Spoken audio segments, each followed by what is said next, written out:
Hey guys, we are going to start 9.2 today. Now 9.2 really kicks off the bulk of what chapter 9 is all about. All right, so 9.1 we talked about sequences. And sequences were just a list of numbers separated by commas. We try to find explicit rules for those sequences. And we did take a limit to infinity, which told us it converges with diverges. Well, now we're going to switch gears and actually move it to series. Now series are actually a sum of numbers. Okay, a series typically, what we look at when we did this in pre-calc or algebra 2 was a sigma sign where like n equals 1 to maybe 4 of, we'll say a sub n, and you would actually plug in the 1, so a sub 1 plus, and then just keep going, a sub 2 plus a sub 3 plus a sub 4. And that would be a series, that's a sum, all right? But in BC, we take this a step further. We actually talk about infinite series, okay? An infinite series is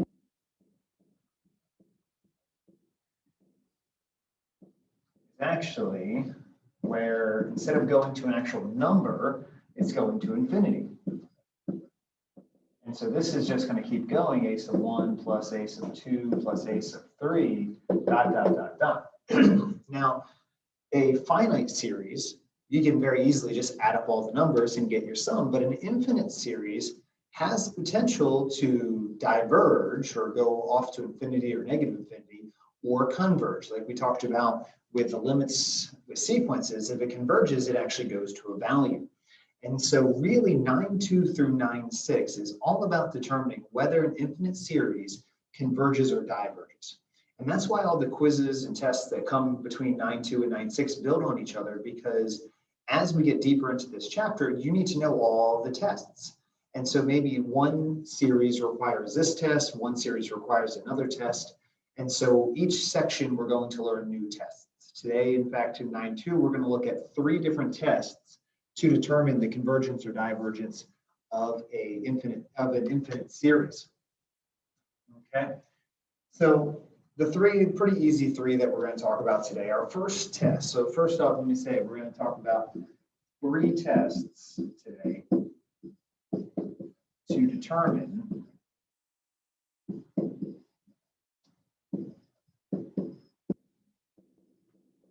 if a series converges or diverges. And our first one we're going to start off with is what we call the nth term test.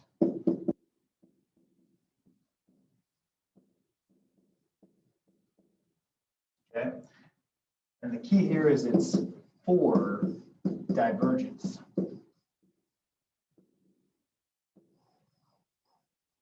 All right, I underline that because you cannot determine if a series converges by the nth term test for divergence. You can only determine if a series is going to diverge or not.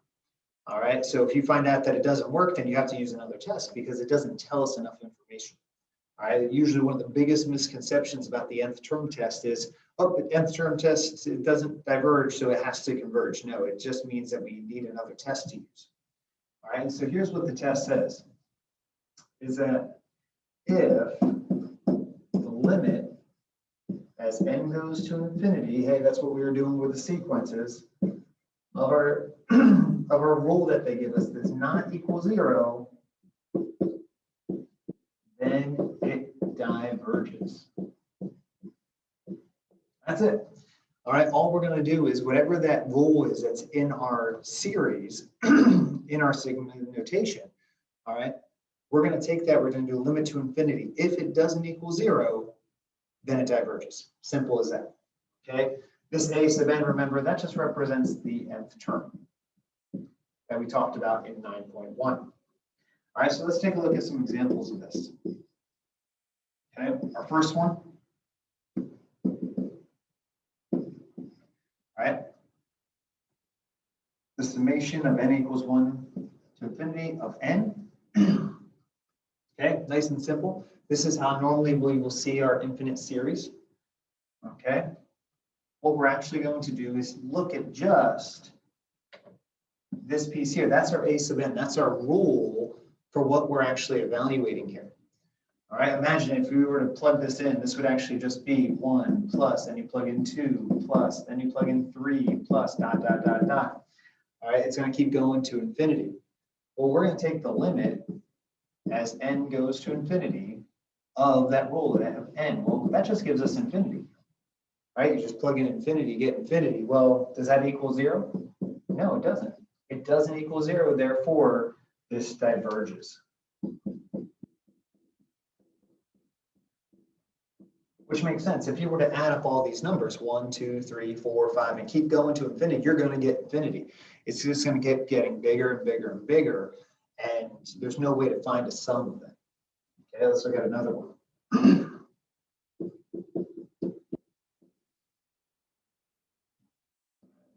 Summation n equals 2 to infinity. Now, there's the key. When they have this n equals 2 on the bottom, that means you start with plugging in 2. We don't always have to start with 1. Okay, you'll notice that sometimes it starts with 0, sometimes it starts with 1 or 2.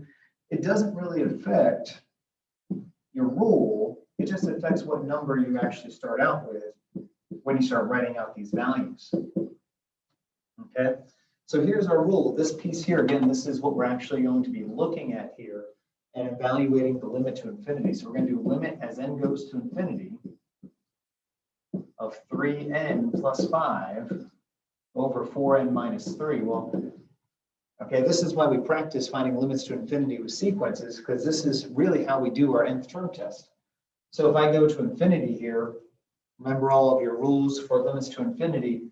All right, the degrees are the same, therefore it's just going to be 3 over 4. And so again, 3 over 4, last time I checked, does not equal 0, so it diverges. All right, pretty simple, right? All right, let's take a look at another one.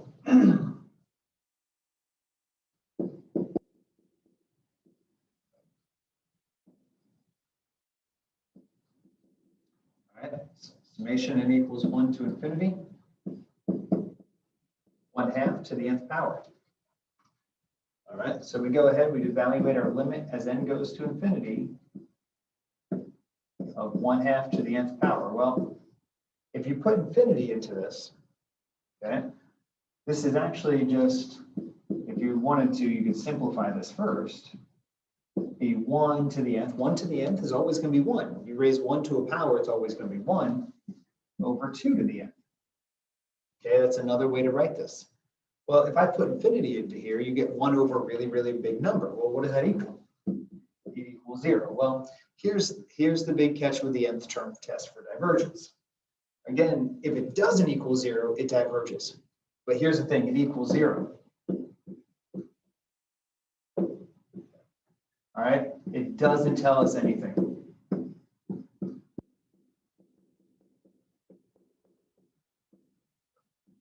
In cases like that, we would have to use another test to determine this. So like at this, we can't go any further because we don't know any other test, but eventually what you'll have to do is just try another test out. So we have to use another test to determine.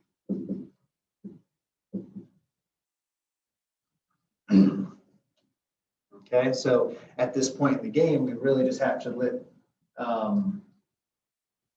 it stop there. All right, so if you get 0, we have to use another test to determine if it converges or diverges. It does not automatically mean it converges. It could diverge, we just don't know for sure based on this test. All right, let's try one more.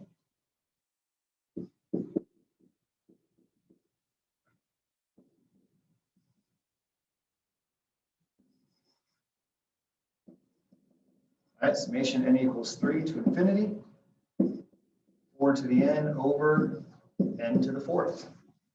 Okay, going back to this whole idea, which is more powerful. All right, we saw this a little bit in 9.1 as we did our limits. Well, an exponential is up top and a polynomial is on the bottom. Well, the exponential is always going to be more powerful than a polynomial. And so when you have something like this, that top is going to get much bigger, much faster, which means it's going to go to infinity. Well, again, that does not equal 0, so therefore it diverges. All right, so that is our first test for figuring out whether a series, well, in this case, just diverges. We can't really figure out converges yet. Well, let's take a look at our next test. Our second test that we're going to talk about today is the geometric series test. Well, here's the nice thing about this. This is very specific. It only works when you're dealing with a geometric series. Well, a geometric series is the same as a geometric sequence. You're just getting each term by multiplying the next one. All right, but it's a series instead of a sequence. That's it. So this is when you have a geometric series. Okay. Such as you would have something along the lines of your summation n equals 1 to infinity. And remember that explicit rule for a geometric sequence, a sub 1 times r to the n minus 1 power. This would represent a geometric sequence. Typically, if you have a number raised to an n power, all right, in some format of that, it's going to be geometric. Okay, and that's what we kind of look for in this case. So here's the rule. If the absolute value of r is greater than or equal to 1, it diverges. Okay, so you take that r value, whatever that common ratio is, and if it's greater than or equal to 1 in absolute value, so plus or minus, it diverges. If it's between 0 and 1, absolute value of r, all right, it converges. And if you think about that, what's going to happen? If you're multiplying by a number between 0 and 1, that value is going to keep getting smaller and smaller and smaller and smaller until eventually you can actually find the sum of this series. So here's the catch though. There's only so many tests that actually allow us to find the sum. Geometric series are one of those. All right, it converges to a sum of, and this is a formula all the way back to pre-calculus algebra 1, a sub 1 over 1 minus r. Okay, a sub 1 over 1 minus r. So geometric is one of the few tests that allow us, and one of the few series that we have the ability to find the sum of using something as simple as a formula like this. So here's again our rule: geometric series test. If the absolute value of r is greater than or equal to 1, it diverges. If absolute value of r is between 0 and 1, it converges, and that series is going to converge to a sum of a sub 1 over 1 minus r. All right, so let's take a look at some examples here.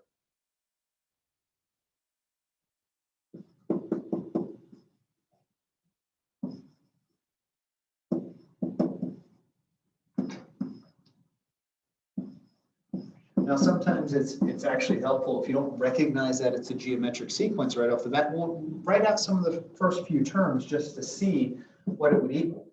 So in this case, here's our series. Okay.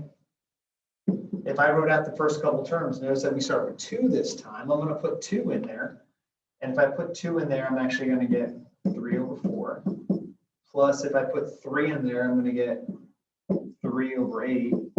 Plus, if I put 4 in there, I'm going to get 3 over 16, and that's going to keep going. Well, if you notice, what's our common ratio? All right, our common ratio is we're actually multiplying by 1/2. And so r is 1/2. Now, since 1/2 is less than 1 and greater than 0, this would fall into the range for it converges. Okay. And if I want to find what the sum actually, let's see that. If I want to find out what that sum is, it will converge to a sub 1. Now, a sub 1, remember, is that first term. 3/4 over 1 minus 1/2. And again, we could leave it like that, or if you want to simplify it, that would actually simplify to 3/2. Okay, so that sum, if I were to actually go ahead and add up every one of those infinite numbers, just keep adding and adding and adding and adding, it's converging to that sum of 3/2. And that's what it's going to actually equal. Okay, now you don't always have to find the sum unless it asks you to find the sum. So pay attention to your directions when you get that. Okay, let's try to take a look at another geometric one.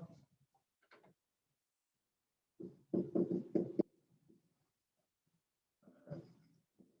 equals 1 to infinity,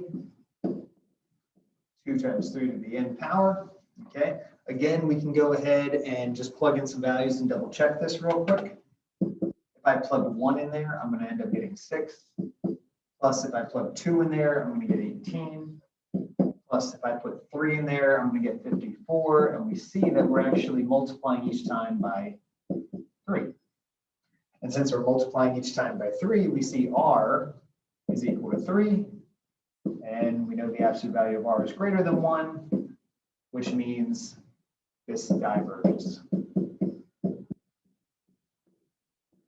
And if it diverges, it doesn't have a sum. It's just getting bigger and bigger and bigger and bigger. Okay. All right. Now, here's the other thing. We could have actually looked at this.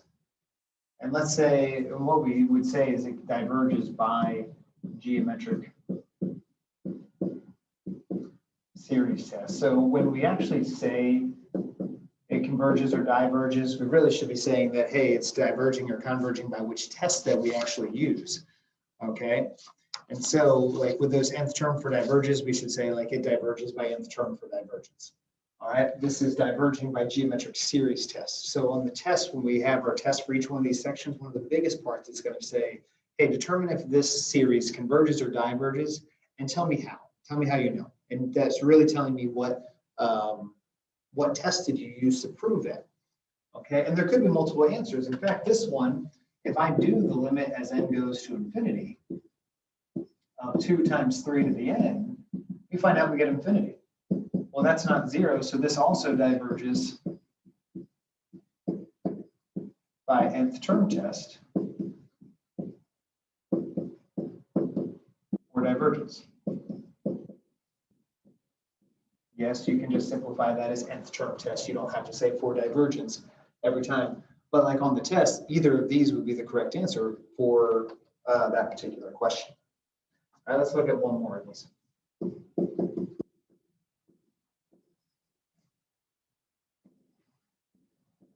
This one's starting at n equals 0. And we have 3 to the n over 2 to the n plus 1. And you may not recognize that some of these are not going to be in your standard geometric series sequence explicit formula. You know, sometimes they're going to look a little weird like this, but as soon as you see a number to the nth power, there's a really good chance that it's going to be geometric. So I always, again, write out the first couple terms and see what happens. All right, so if I plug in 0 into here, I get 1 over, plug 0 into there, I get 2. Plus, if I plug 1 in there, I'm going to get 3 over 4. Plus, if I put 2 in there, I'm going to get 9 over 8. And we see that this is geometric. We're actually multiplying by 3/2 each time. Okay, so since we're multiplying by 3/2 each time, r is equal to 3/2. That's greater than 1. And so if it's greater than 1, it is going to diverge. So diverges by geometric series test.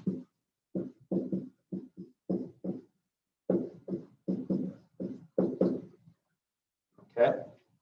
Okay, so that is our second test for this unit. All right, we have our nth term test for divergence. That's going to tell us whether a series diverges. And that's really all it tells us if the limit doesn't equal 0. Or we have geometric series test, which we can determine converges or diverges based on our R value. And our last one is telescoping series. All right.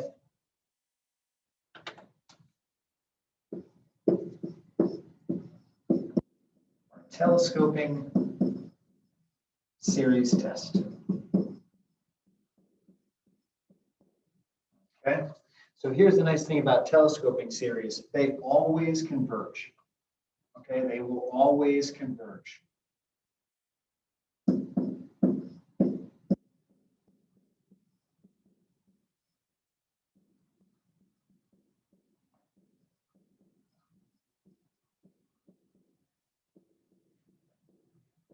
All right, they will always converge. And the nice thing about a telescoping series test, this is one of the other unique things, is you can actually find the sum of these. Okay, geometric series, we were able to find the sum. Telescoping series, we are able to find the sum. We really can't find the sum of a lot of the other ones. Okay, so we're going to start off with this example here.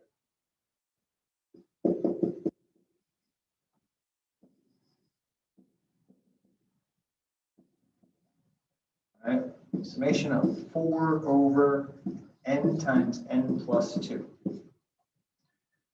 All right, and so they're always going to look something like this. In fact, every time you have a factorable denominator, it's telescoping series.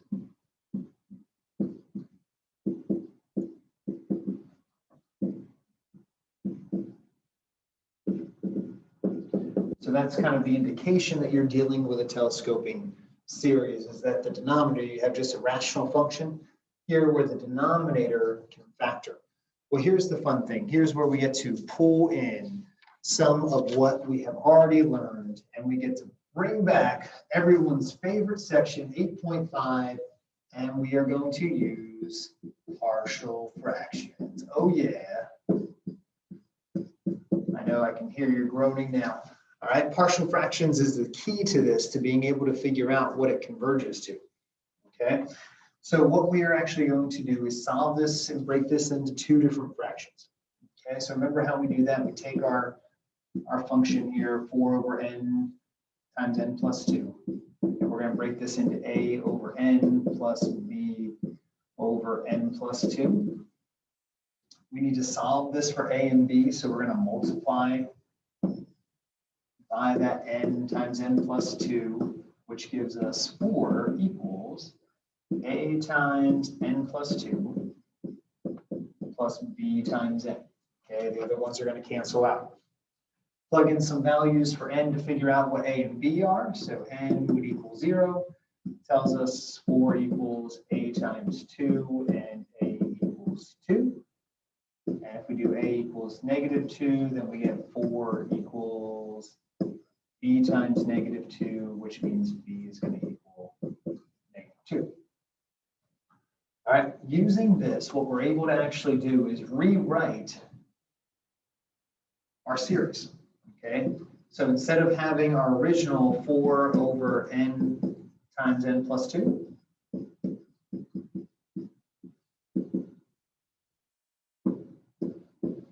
we can now separate this into n equals 1 to infinity of 2 over n plus -2 over n plus 2. All right, well, how does this help us? Well, let's start plugging in values and see what happens with the values here. All right, I'm going to start plugging in 1 here to start off. My first term, all right, is actually going to be 2 over 1 plus -2 over 1 plus 2 is 3. All right, there's my first term. Plus my next term, all right, I plug 2 in. I get 2 over 2 plus -2 over 4.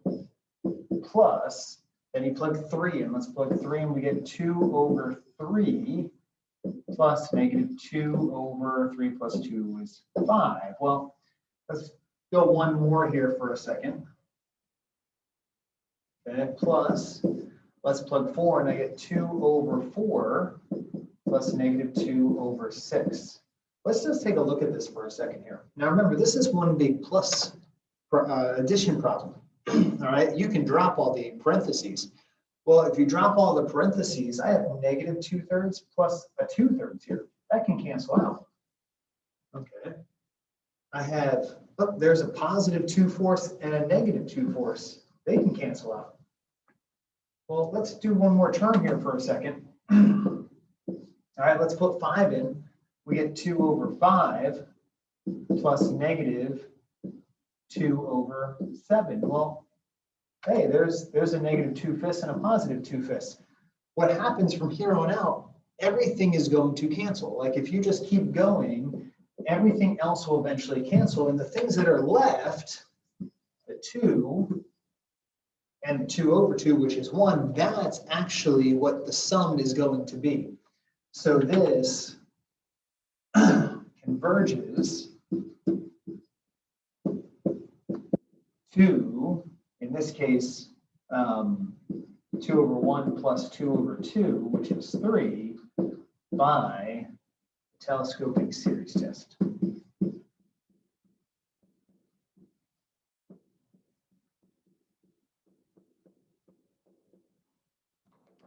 Okay, and that's really all it ends up being here. Okay, what ends up happening is you get a value because everything else is going to end up crossing out throughout this. Okay, so a telescoping series is always going to converge, and you can find that by doing partial fractions, splitting it up, and then actually plugging in the numbers and getting your answer with that. Okay, so those are our 3 tests for 9.2. And so in your homework, you're going to be practicing these 3 tests and trying to figure out if series converge or diverge. And for the 2 that we know how to find convergence, we actually find the sum for this particular lesson. This is one of the few lessons we can actually find the sums for. So next class, I'm going to go ahead and answer some questions for you on that. And then we'll have a 9.2 test just on these 3 tests. Okay, have a good one.